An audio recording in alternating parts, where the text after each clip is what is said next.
Well, hi, and thanks for joining me in my shop. We're in the final stages of getting this radio back into good working order. And what that involves now is the final tuning of the radio. The IF is tuned up fine, so I need to adjust the oscillator. And in this radio, two different RF circuits are tuned. So there's actually 3 adjustments in this radio. It's a very good radio. And also locate where the pointer is supposed to go. My ever so spiffy pointer I made, which I need to go on here and fix to the string in the right place. Now I was reading over the instructions here. I had to read them 3 times until I finally noticed this line I kept skipping, which is which explains how to position the pointer, which is very important. Position of the pointer with tuner fully closed. Should be at the last line below 540 calibration mark. Okay, so that's the 540 mark right there. Last line below 540 calibration mark. So that line right there is on this radio specifically to position the pointer during this process. That's what that little line is. And if you look, you can see a major line here and a major line here, and roughly in the middle is the next line. Roughly the same here, not quite in the middle because it's not a linear scale. That would position the next middle point somewhere back here, but in fact there's a line there. It's in a funny position, but you would never know this if you just had the radio and looked at it. You look at it your entire life and never realize that this little line is funny. It's also bigger than these minor points here. It's taller. So that's actually an alignment point on the radio. Great, I found this note. I don't know how I missed it so many times. So position of the pointer with the tuner fully closed. I'm not going to put it on just yet. I'm just going to check. So I'm going to close the tuner. Close it. I opened it. Close it. There it is. You can hear it knocking. Closed. And then this, oh boy, it's going to be right over top of the knot that I made. It's going to have to sit. Ooh, this is a little different than what I expected here. It's a little further to the left. Just fish out the wire here, or the string rather. Put the string out of the way. I just want to put the slider on the sliding bar here. I don't want it snagging all the strings. It wants to snag the strings, that's for sure.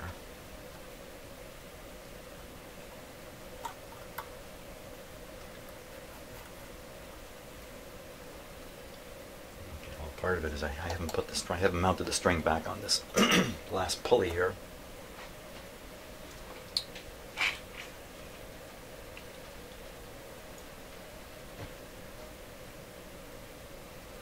So, this is supposed to be, yeah, it's just getting caught again on the string. It's supposed to be sitting right about there. And that puts the knot that I tied very good actually. The knot ends up right inside this little tab here, which is perfect because the knot will be help with the grip here when I try to clamp this down on the string. I mean, this isn't the strongest metal I used here. It's very light aluminum. But and this big blob here has turned into a bit of a problem. I'm not going to worry about it just now. So I think I'm going to remount the string before I forget to do it.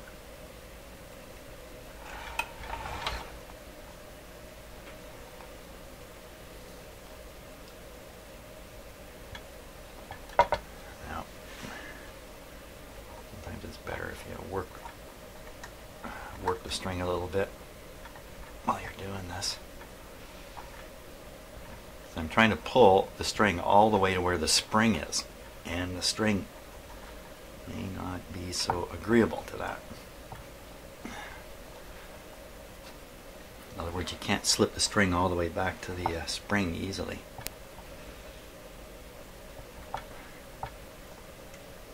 No, I cannot. not. Okay, so what I'm going to do is I'm going to pull on the spring too and try to release some of the tension because there's quite a bit on this. Okay, so I'm pulling up the spring. I could feel it. I could feel it in the string here. Now, my instruments are hopefully not going to break the string. Oh, that's bad. I just got it right on the tip of this dental instrument here. And it's just the way it's going to wreck it. Let's try again. Oh boy. I need a better hook. I need a better hook. Here.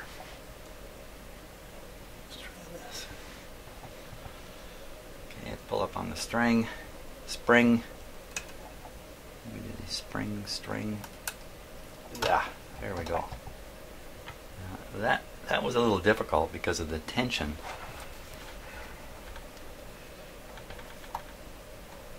There we go. The tension in the string is fairly high. If anything, it's a little bit too high, but it's certainly not going to break the string, that's for sure. When the tension's too high on the string, all the pull points, if I can call it that, all these wheels, everything gets pulled, and if any of them are a little flimsy, they can get pulled out of position. So these are all really strong, all these wheels, but the one thing that's not so strong is the actual tuning wheel back here, because of the physical size. The leverage is involved. Too tight a string can pull that wheel off kilter, and I've seen some where the capacitor is a little bit loose. Pull them far enough off kilter that the string no longer goes over, but the string actually falls off them when you turn it, just from too much tension. You don't want that.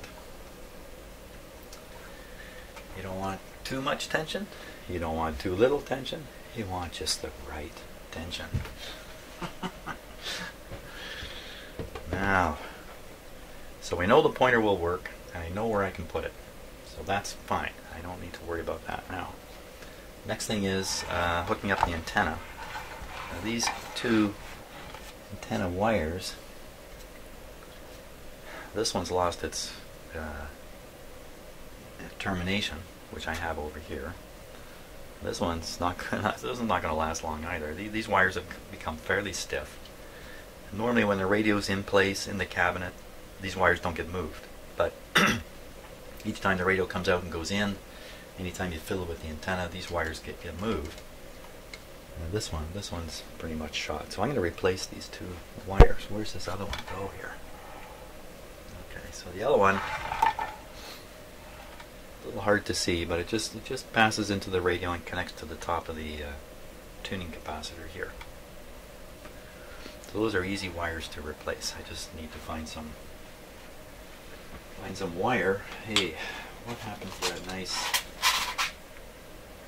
wire? Okay, I gotta go hunting for wire here. Appropriate wire. Okay, so I dug up two wires, a nice black one here. It's nice and flexible, and a blue one. It's a solid conductor, but that'll be okay again, because normally these wires are not flexed repeatedly. They're just once in a while when the radio is being worked on. And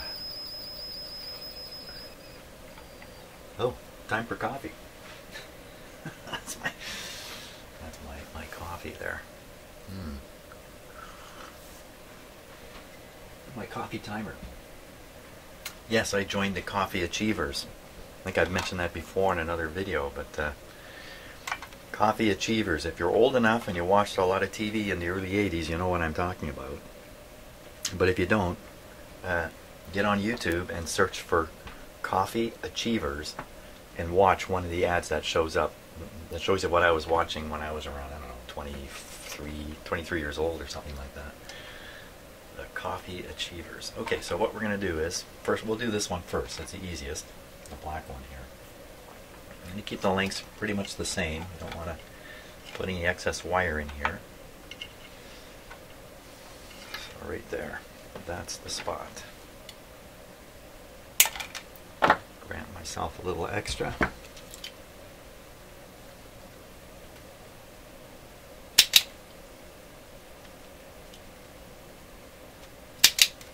become very lazy since I got this. You know, this is a standard shop tool. Anybody who does a lot of work is going to have one of these wire strippers, but all my life I did it with either a bare knife, or I figured out how to do it with a pair of wire cutters successfully. I'll have to show you what I do sometime. Yeah, I'll do it on the solid wire here. Okay, now it's a nice big blob of solder here. Let me pull this tube out, it's in the way.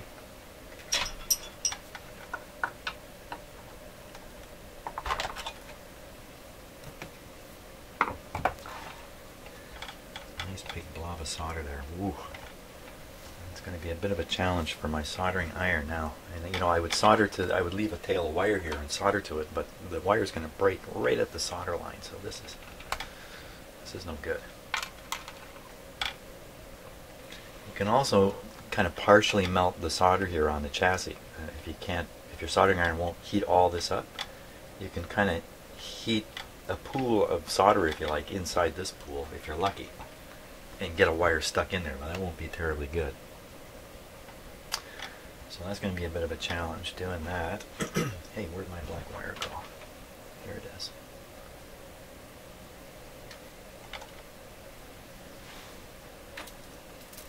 My soldering iron, and I've been running it around 350 degrees centigrade. I think I'm going to crank it up a little bit here for this. I'm going to take it up to 475. How about that? 375. 375, not 475. I'll set my house on fire at 475.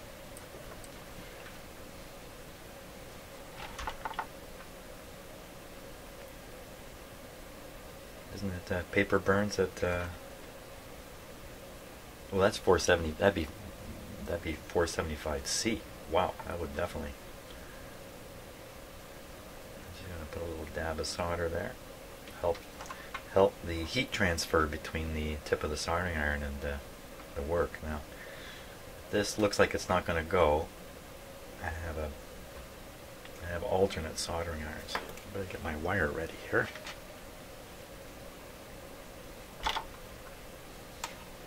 Yeah, I have to heat up an awful lot of chassis here, and here we go. Now we're getting somewhere. Let's get the wire in there. Oh yeah.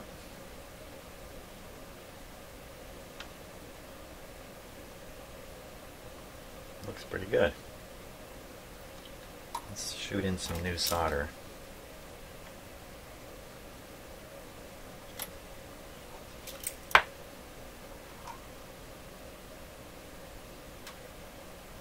Oh, that's just on the surface. Thought it had gone under.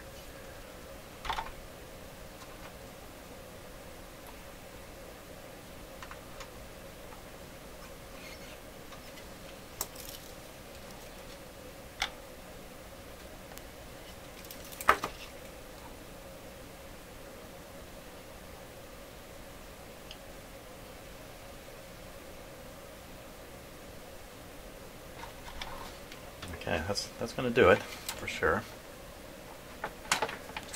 Now the other wire, the other wire goes through a hole in the frame of the capacitor to get to where it wants to go, and I think that's probably just kind of a strain relief move. Excuse me. And then there's this wire coming off it here, which is heading over and going into the radio. There's actually two wires on that connection, so I'm going to take one off. There we go. Pull that out.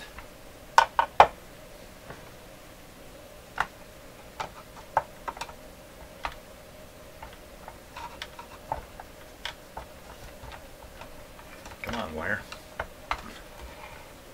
Doesn't want to come out that easy. I'll have to threaten them with a meaner tool here.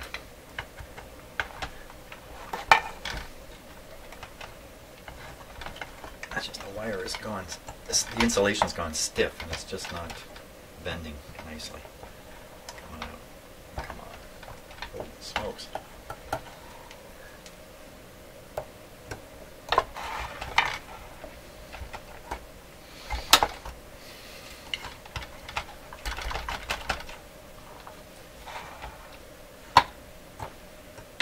fight at every turn. There we go.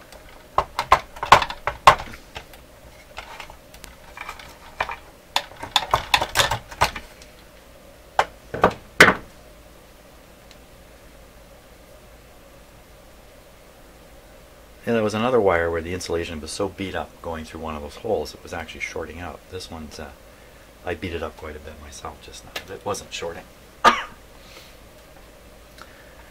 Okay, now we'll fish in the blue one here.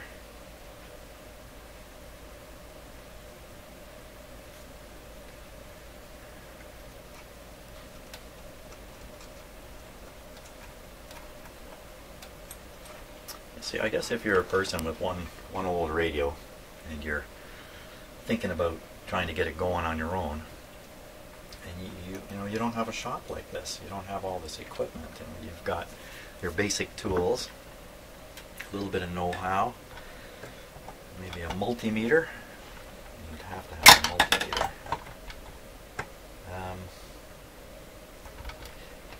Doing the repair method that I follow, where you try to hunt down the problems and then fix the specific problems, a little difficult without having a shop full of equipment to do the test to find the problems. Doing the restoration approach, and there's lots of guys showing how that's done, where you basically assume a lot of old parts are shot, and you just go ahead and change them out. And you go all the way, change all the wires, so you can go right to the limit here. If you're very careful doing that, and take things one step at a time and double check all this kind of stuff so you don't introduce any error, when you're all done, turn the radio on and it works, you're in luck. You're in big luck. You're on your way to success. The tuning up part, like the alignment part, you can actually do that by ear, although you should use a meter. You can tune in radio stations and use them as your input signal. It's not, you know, as controlled as it is with a signal generator, but you can get away with it.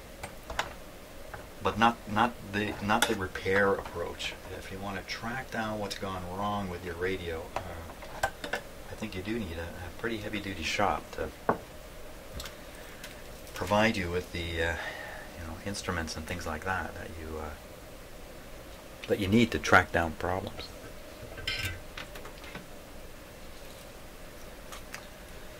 And of course, the most important thing is experience. So again, if you've got one radio, you're pondering, launching into something like this with one radio, and you've never done anything like it, it's going to be a tricky business. This is not a hobby you pick up rapidly.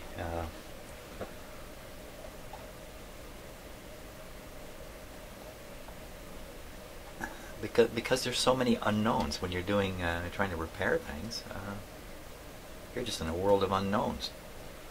It's not like I don't know, let's say model rocketry, okay, where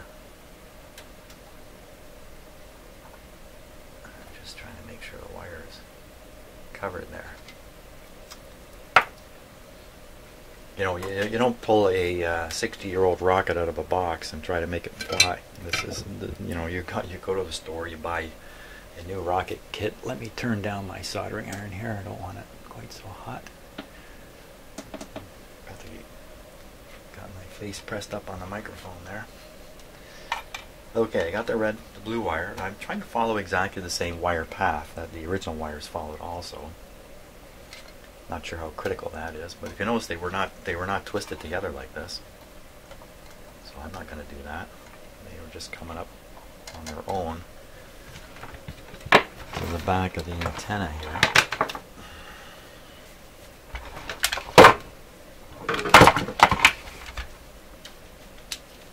So I'm not trying to discourage anybody. You can see the struggles I go through in the shop here, and I sort of know what I'm doing, sort of.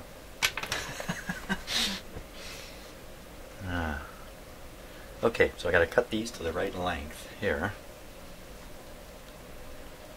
And what is the right length? The right length might be pretty much the maximum length I've got here at this point. Why not add just a wee bit more wire? Let's check with this one. This one of the originals. Right to here. That's pretty short. Okay, let's not change anything here. Snip this off right here. Okay, so I will demonstrate my cutter technique of stripping wires if you don't have a wire stripper. I used to take a knife. I don't think I have my knife handy anymore. I misplaced it. But you can pretend this is a knife. Pretend this is a knife. Okay, and that's a blade. That's a blade. I would lay the wire on my finger like this and skin it off like that. Yeah, pretty good at doing that. But in the end, this is the way I would do it. Take the cutters and just pinch the wire. Don't cut it, just pinch it until you got a couple little tiny ears sticking out here. I mean, there's really nothing. Just grab those ears and nip them on both sides without cutting the conductor. And you go in the middle, grab on, yank off. This is the problem spot here. I gotta cut a little more. Again, without cutting the wire.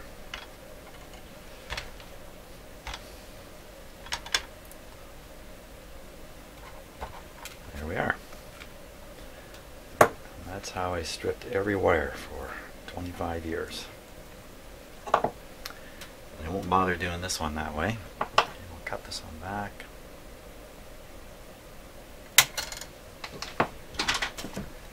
I did relent and get a tool.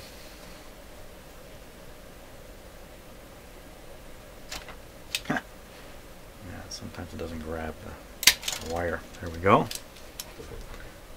That is definitely a little easier. Now I need the two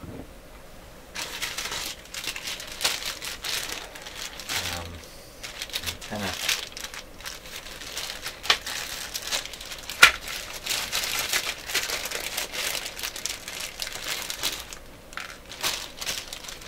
There's that one. And what did I do with the other wire here? What did I do with the other? Ooh. Here it is.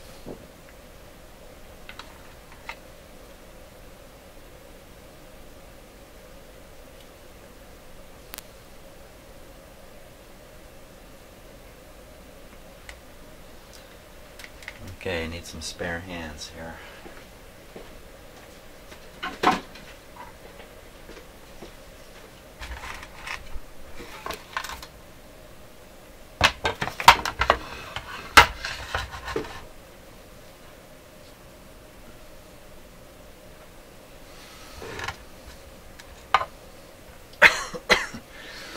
Now it looks like I've come down with a bit of a cold.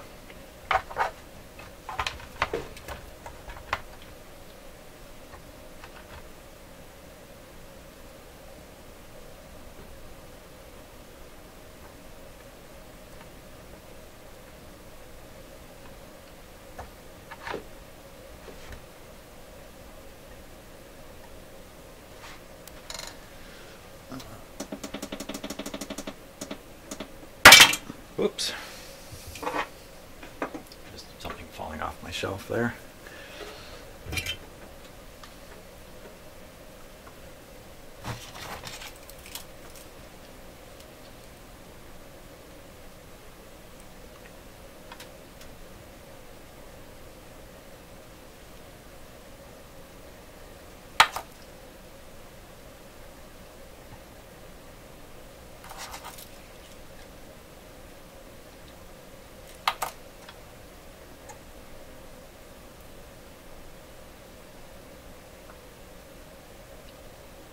Wow.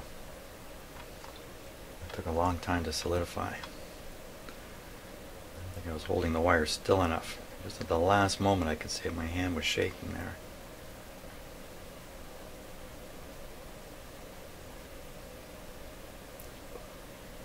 getting very hot in my fingers. Oop. Okay, I got it.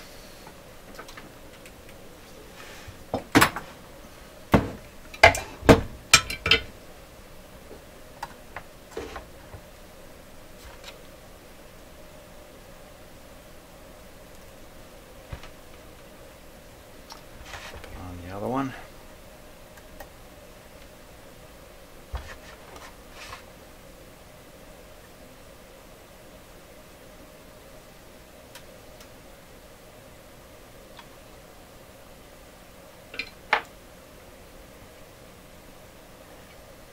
Next stage of the alignment has to be done with this antenna connected. I'm quite sure. It doesn't say anywhere do this next part with no antenna.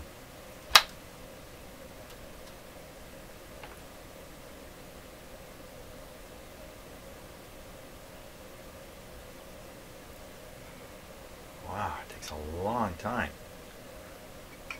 Cool off. There we go though. That's good. That's got him.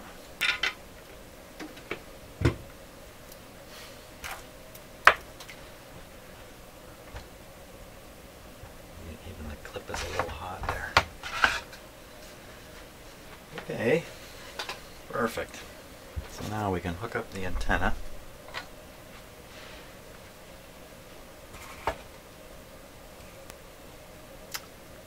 Black and green. Ooh, that is a little stiff.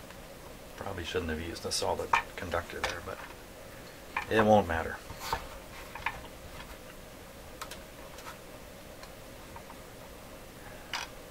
I should have made that black wire just a little longer so this would lay flat. If I thought about it, I would have done that. I would have made sure this wire was long enough that this could lay flat.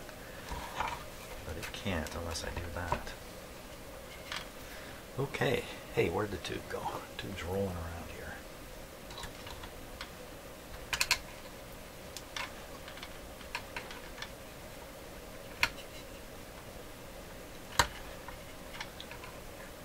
Kind of interesting that the antenna is connected directly to the chassis.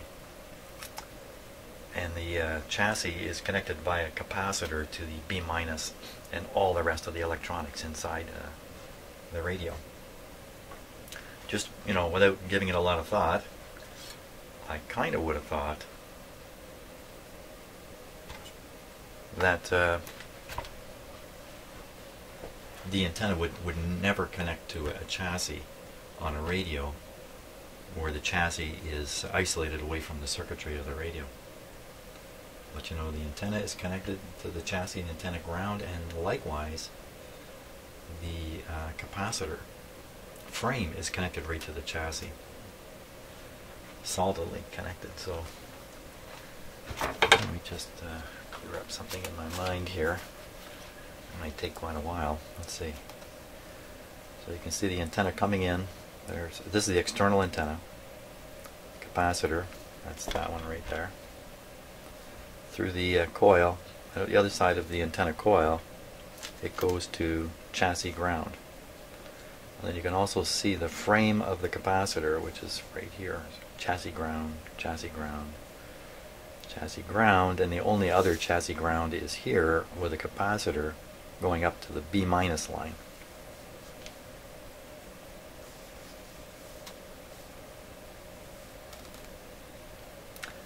Well, I'm sure a radio engineer could explain that in great detail. It's probably a long, fascinating story about why it's done exactly like that. Okie dokie, so I think we're all set now. I can hook up the signal generator to this point. This is the external point where you're connecting external antenna. Following their instructions with their teeny tiny capacitor they want here. It was a 0.0002 microfarad, so that's 200 nanofarad or 200,000 picofarad. And I don't actually have a capacitor of that exact size. I don't think that this is terribly critical. They're just saying put a very small capacitor in here. Don't know why exactly. So any old small capacitor. I happen to have one just laying down here. My eye just spotted. What's this one? This one is 150 picofarads. So that's a really small much smaller yet. So I'm going to use it. It's here in my hand. That's a good reason. Smaller probably just means you got to shove in a bigger signal to get past this capacitor. I'm thinking that's the situation here. So I don't really have it. You know, I have a test capacitor that I keep handy here. Okay, and then I have a clip lead soldered onto it. This is a 0.01, I think. 0.01. And that's way, way bigger than what they are calling for. I think smaller is okay. Bigger, not so okay. Okay, I got a little clip here. Maybe I can kind of clip this on here. Like that.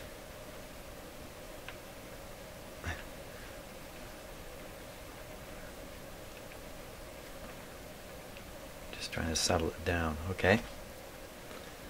So the signal generator output is going there.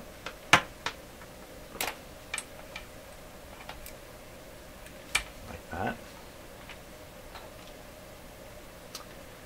And the other side, well, that's a good question now. The other side of the signal generator, does it go to the B minus now, or does it go to the chassis? Because I'm working through the antenna. I bet you it should go through the chassis.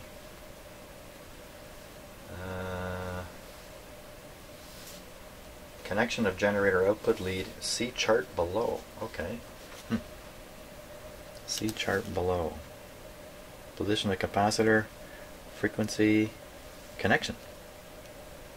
It says antenna, antenna, antenna. It just says antenna.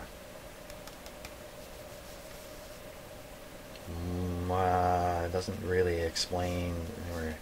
Let's see, maybe down here. Alignment must be done in order given. The alignment procedure should be repeated step by step in original order for greatest accuracy. Always keep the output power from the generator as low as possible value to prevent the AVC of the receiver from interfering with the accurate alignment.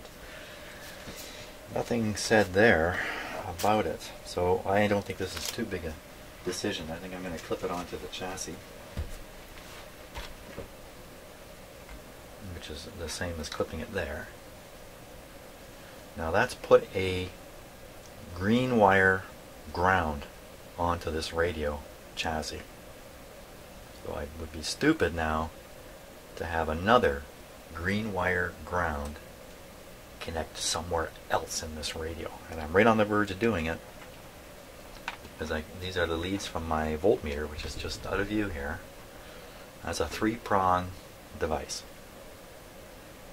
If I connect this ground to anywhere other than this point in this radio, electrically this point, the chassis, then I will be essentially shorting something out through the green wire of this equipment, through my shop here.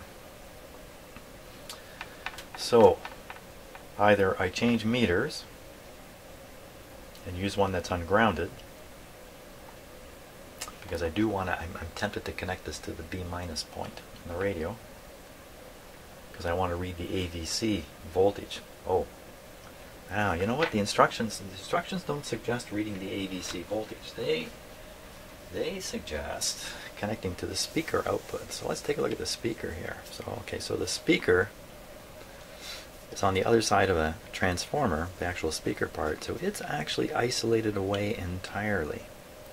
So if you hook up a meter across the output of the speaker, there's no chance of the green wire ground, if you're using a 3-prong instrument, from getting involved with all this circuitry. It's isolated away by the transformer here. The problem with using the speaker is you have to listen to it. You're supposed to keep all your levels low so it's not so screamingly loud. But that is one shortfall of doing the test that way. You have to listen to it. So what am I going to do here? What am I going to do here? I should follow their instructions. That would mean getting right on the voice coil wiring in here. How hard is that to do?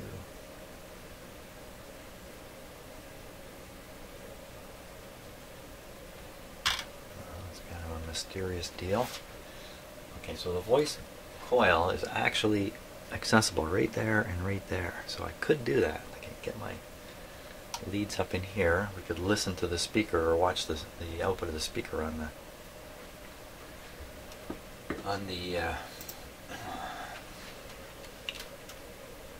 meter here. I'm hesitating here because if I like this kind of meter to use because of the pointer on it. I don't like using a digital meter for this kind of stuff. It just it makes my brain work too hard, I think. Ponder, ponder, ponder, ponder. Okay, upon complete pondering now, I've finished pondering. Let's go for the speaker connection.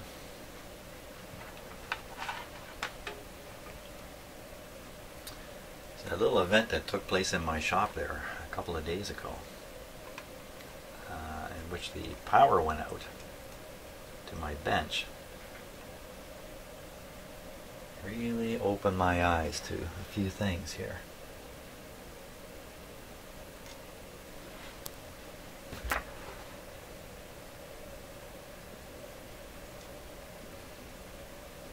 Barely on there. Doesn't take much though. I think that's okay. Okay, so now we've got the meter set up. The meter's actually on here.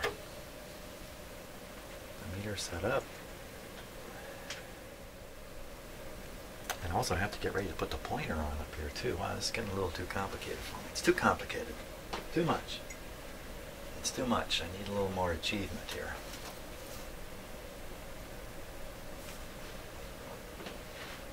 Okay. Drink coffee. It will save the songbirds of the world. I just heard that on the radio this morning. The number of songbirds in the world has dropped dramatically since when I was a little kid. You know, and I think about it. I seem to remember going outside as a little kid and just hearing tons of birds singing away, and I don't think it's quite like that today, to be honest with you. Hard to tell from your own experience over such a long period of time, but the word is about half the songbirds have disappeared in the world in the last 30 years. One of the ways to help them come back is to grow shade coffee. I don't know anything about this, okay? I just heard this on the radio this morning. So, shade coffee provides a great environment for many, many songbirds that, they may be up here in the summer, that they're down somewhere else, down south, down in South America perhaps in the winter, and the coffee plantations can be great places for them, apparently. And another way, don't let your pet cat out. Apparently, I'm drinking more coffee now. Apparently, pet cats are killing, oh my gosh, 150 million birds in North America a year.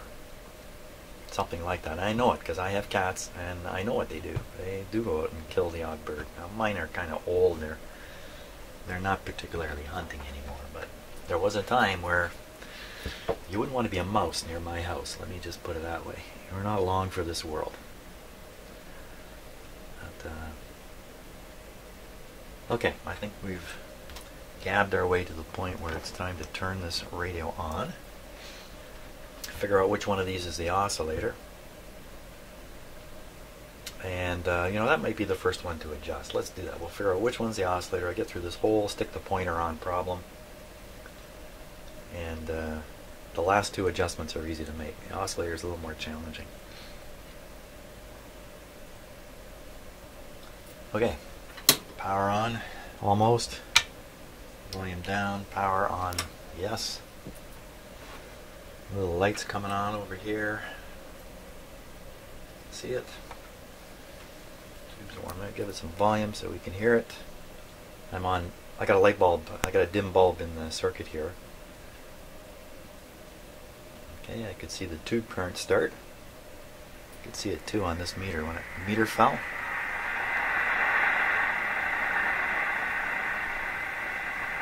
Okay, so the supply voltage has dropped way down to 100. That's a little too low. I need to give it the full treatment here. Now, normally, if you're really doing this in a precise way, you want to let this radio warm up for half an hour or something like that. And we're going to jump right into it. Now, I think I left this with the capacitor closed, which means it's, I think, closed, I can never remember this, closed, open. I should write it, I should figure it out, write it on a piece of paper and stick it up in here somehow. I got to get a rule of thumb going on this. Let's tune in the signal generator.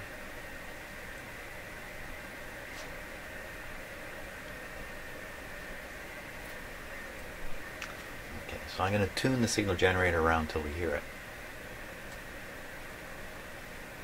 And we don't hear it. Let me turn up the signal quite a bit. Okay, so that just went up by a factor of 1,000.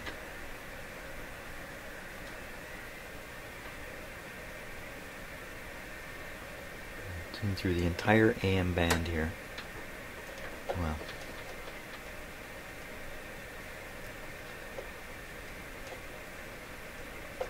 zero comes the response. No response. Let's take it up much higher power. We're now blasting a signal into the back of this radio here.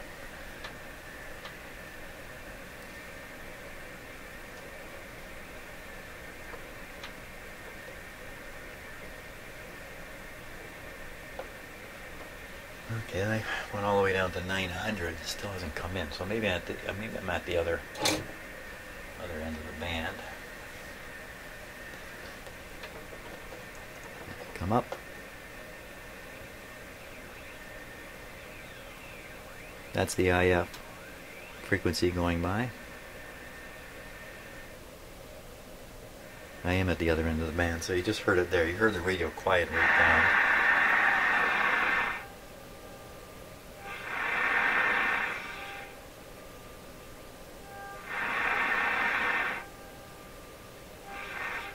Pretty good ABC action, I think. The noise, if you look at this meter, the noise comes right in this area. Signal about the same. I think that's the effect of the AVC, keeping the output of the radio very steady. So that strikes me. The capacitor, I should look right here for crying out loud. The capacitor is fully closed.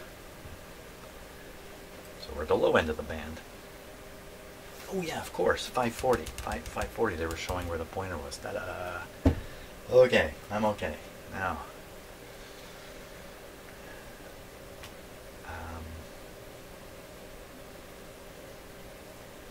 I think at this point, oh yeah, so we're going to figure out which one of these is the oscillator. So the easiest way is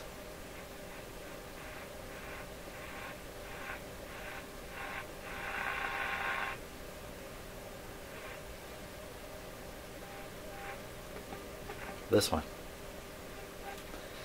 So if you listen to this, what you'll hear is the sound going louder and quieter, but you won't get any impression that the radio is retuning.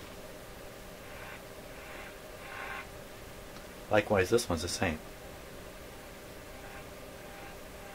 But when I touch this one,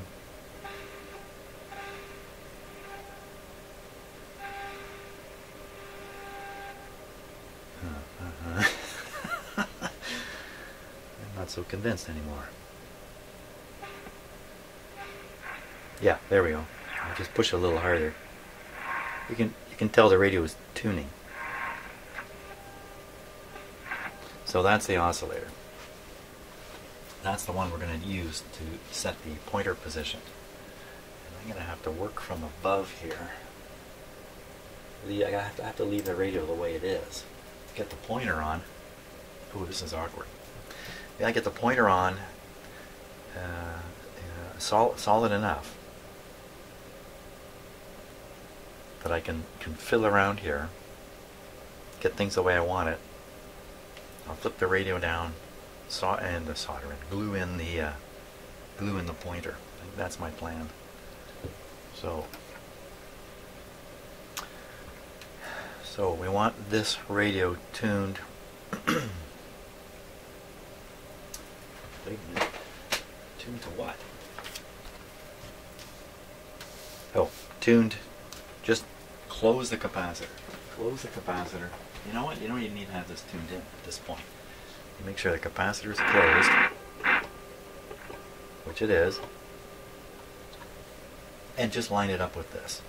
I don't even need the radio on for doing this, for crying out loud. So let's turn it off before I get myself into hot water.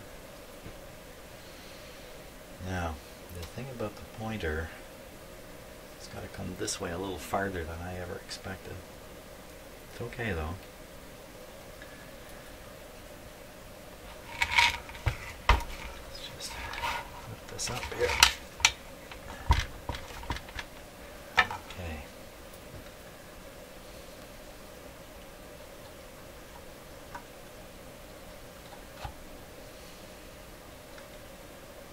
The string's way down there.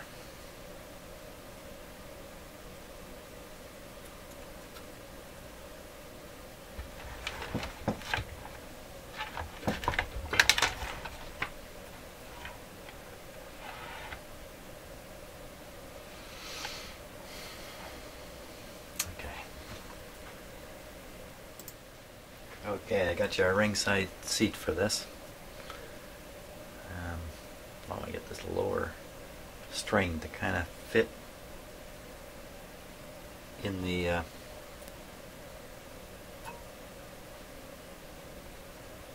it's ugly. Oh, it's going to come by the back of that, and all this glue is there to. If I can maybe put the string through there and liquid up some of this glue and let the string settle into it a bit. Let the string pass through the slot here, and not instead of coming out the outside, let it just sneak through there. Ooh, that's no good, because then the string will be dragging on the drag bar, on the slide bar there. Okay. If I remember right, it's right on this knot. I still haven't cut the knot strings. Just because sometimes it's better to do things when you're forced into it instead of doing them early, because you can kind of miss an advantage here. See how that kind of go up in there. It's got to go way up, because otherwise it'll lift the pointer. In other words, the string has to be, when I'm done, the string has to go straight across. Can't be dipping down onto the pointer here. In fact, if anything, it's got to come up high and be pulling the pointer downwards.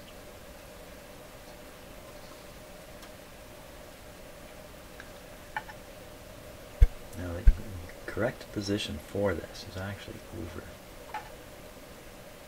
here. The knot a little bit on the outside.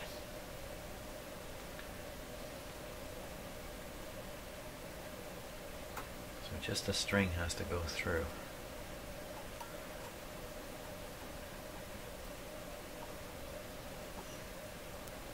I don't want that aluminum tang to actually cut the string either. Kind of a sharp deal in there.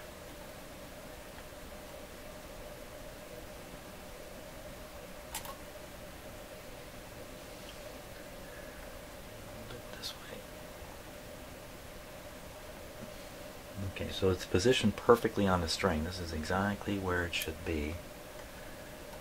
Lift the string up a little more.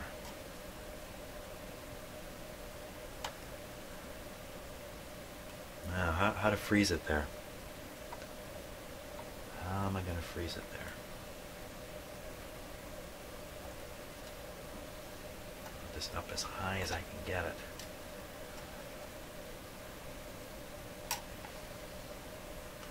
That would be good, if I could get it stuck like that.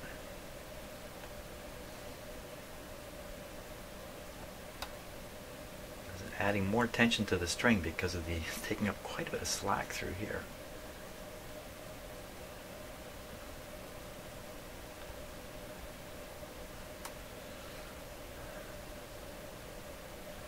It's actually gripping it pretty good. Let's see what happens when we try to move it here. See it rocking? So I've actually got this.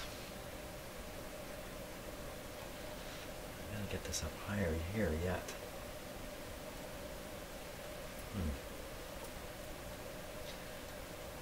Kind of a question. Pulling it up and kind of gluing it or something. Here, I can pull it with these strings. Hey, that's a good idea. Why do you think I left them?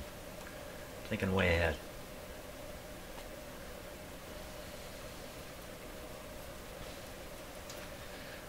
Maybe if I can bend this tab down the back here a little bit.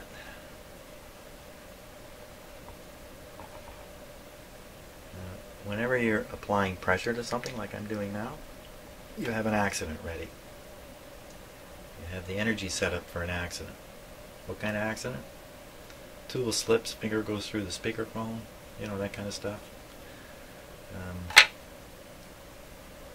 Just anytime you're applying pressure in anything, anywhere, not just doing radio work, but anywhere, anytime you're pushing hard, pulling hard, lifting heavy, doing anything that involves a fair bit of energy, you have the makings of an accident. You can't have an accident if there's no energy involved. Think about that for a while. I had to think about that one for a long time when I first heard that. There's always energy involved. It could be heat energy, electrical energy, chemical energy cause an accident. Most often it's mechanical injury, mechanical energy that leads to the accident. I can't remember, there were like 5 components to every accident. I can't remember them now. One of them was energy.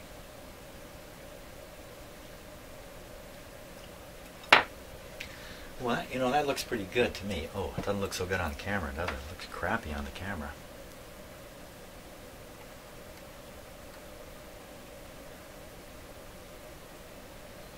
The only way to fix that, I think, is to glue it. Now, the fact is, there's not much distance in here to stick glue in here. This would be another hot glue situation, I think, because I don't know what other glue is going to grab this surface here. Yeah, see, this is what's going to happen. It's going to tip up like this every time. But if I glue the string up here,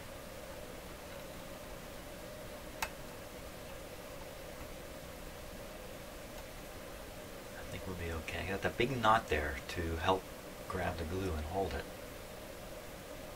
Now, if I had an appropriate kind of plier, it'd have to be like a, I don't know what you would call it, a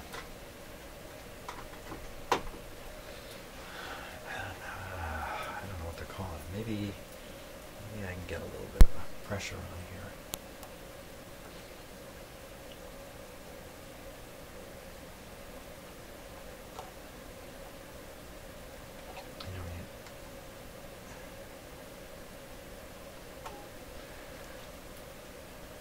It's a little bit better.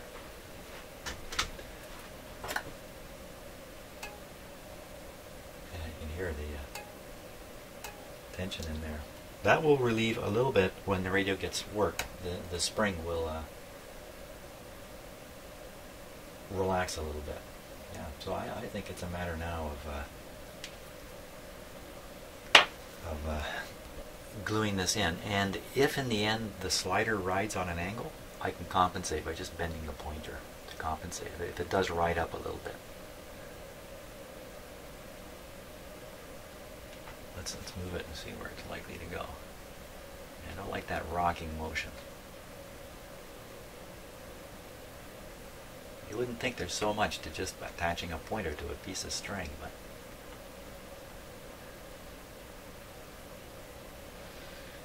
I'm going to have to try gluing it. If I use hot glue, I can always reheat it and get the glue off of it. So I'm going to have to let my glue heat up here a bit. Okay. What I've done is I've relocated the camera. You can see where the close-up camera is, and I've put this metal shield here to try to guard the other wire, other string, from getting glue on it And also I'm going to heat this area up with my hot air gun a little bit. I don't want this to be ice cold here when I'm putting hot glue on it. I'm going to want the glue to flow a little bit, and I think warming this up might be a good idea. At the same time, I can warm up the existing glue that's in there. Okay, that's holding the red pointer just back here a little bit so this string will sink in. Now there's a fair bit of tension on the string, so I think if I just soften this up, the string will sink in. It's just more gluing of the string. It's more beneficial. Okay, so my 2-speed glue gun here is plenty hot. Let's heat up the there, so that's my hot air gun going. Take a moment for it to produce some heat. Here it is. Okay, it's just getting going here.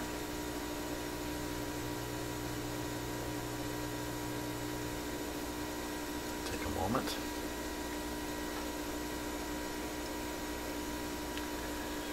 So there is a temperature indicator on my instrument. I don't know if I can see that or not. Yeah, you can. Right up here. That tells you the temperature that it's working at. Okay, I almost banged into the microphone there. Hope I didn't yell in your ear.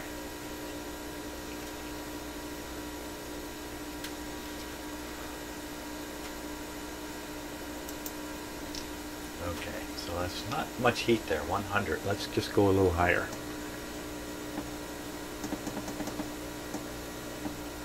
140. Just start kind of. I need to generally heat this up. This sliding plate up. I'm really watching that. This really isn't a lot of heat here.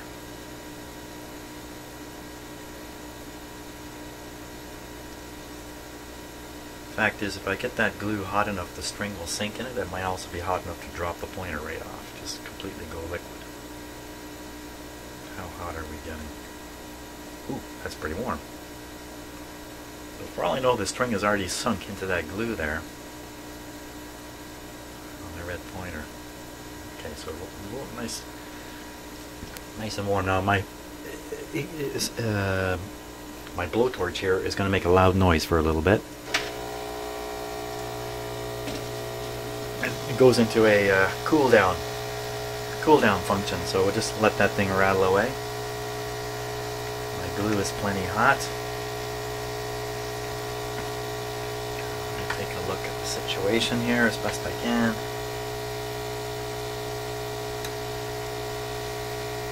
I'm going to want to pull up the string,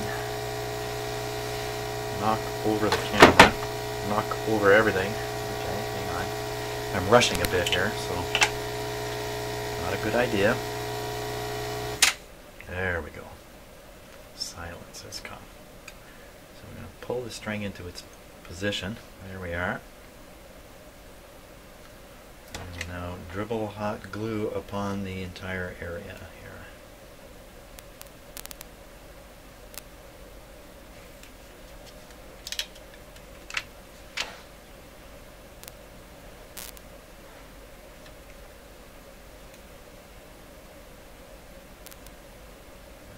Not, for crying out loud, I cannot, like,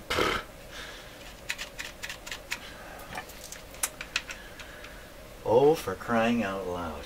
The glue stick is, I need to stick another glue stick in. I had one in my hand here. Oh, for crying out loud. Oh, for I'm crying out loud here. Where'd that other glue stick go?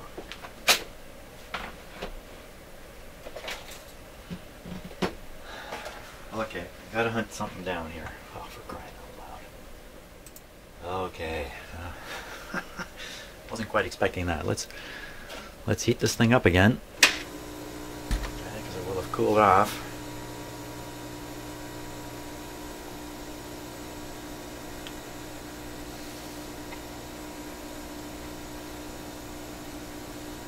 Okay, my hot air gun's heating up here. 110.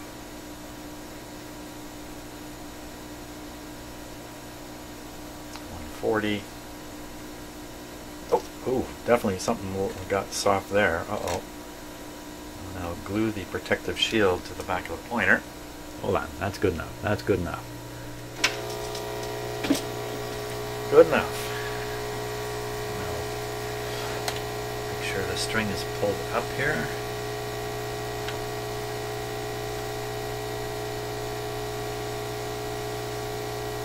Ooh, that's good. Look at that. I can pull it up and pull it down at the same time if I do that. Perfect.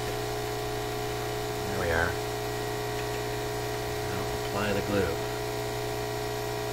There it goes. Big blob of glue.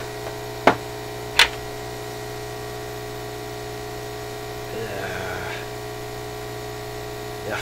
This is why I don't like this kind of glue. Thank you. Thank you. Now, it's going to take a while for the heat to come out of there. And the glue to harden up. Now, this glue never hardens right up. It depends on the kind of glue you're using. Okay. Got the strings pretty good. These strings turned out to be really handy. I'm really glad I left them out there. Now, is this plate going to come away? This whole plate is now going to slide back and forth here.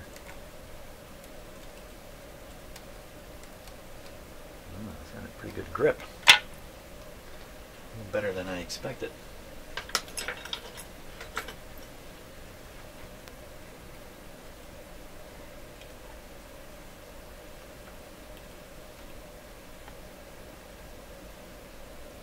This is the point where I break something.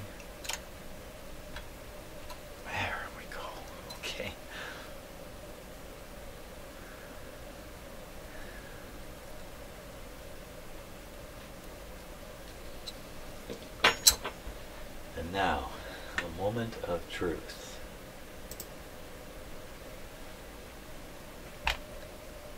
Here we go.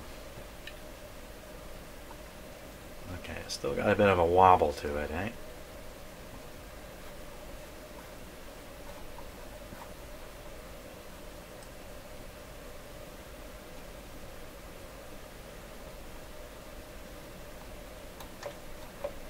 Wow, just about, the pointer just about strikes this wheel. Not quite, just a fraction off. Hey, that looks nice, going back nice and straight. In fact, it is kind of wobbling back and forth a little bit, but I think that's in the range of acceptable. It's not going to crawl right off, like lift right up and come off. See, I didn't get the string on this side quite high enough. But the string on this side of it is up pretty high now. And it did sink into the, it did sink in. So, you know, what I've got now is, if you can picture this, I got a sliding plate. I got one string pulling here and one string pulling up here. And so this string pulls it like that, and this string pulls it like this. Let's see. Not the best handiwork here. Just a second, I'm going to turn off my glue gun. Let's try that again. So I have one string pulling up here, another string pulling down here. So when this string pulls, it tends to tip it. And when this string pulls, it tends to tip it. They're trying to pull it like this, the two of them. So if I had the strings perfectly balanced on the slider, then it wouldn't have this tippy thing. I didn't quite get there. Didn't quite get there, but pretty darn close. Considering the radio had no string and pointer when I started, I think I can be fairly satisfied with this arrangement. It's not like the dial is super accurate anyway, super precise anyway. Okay, so I'm going to leave these strings hanging here still because who knows, they might come in handy again. We can get back to doing the alignment on the radio.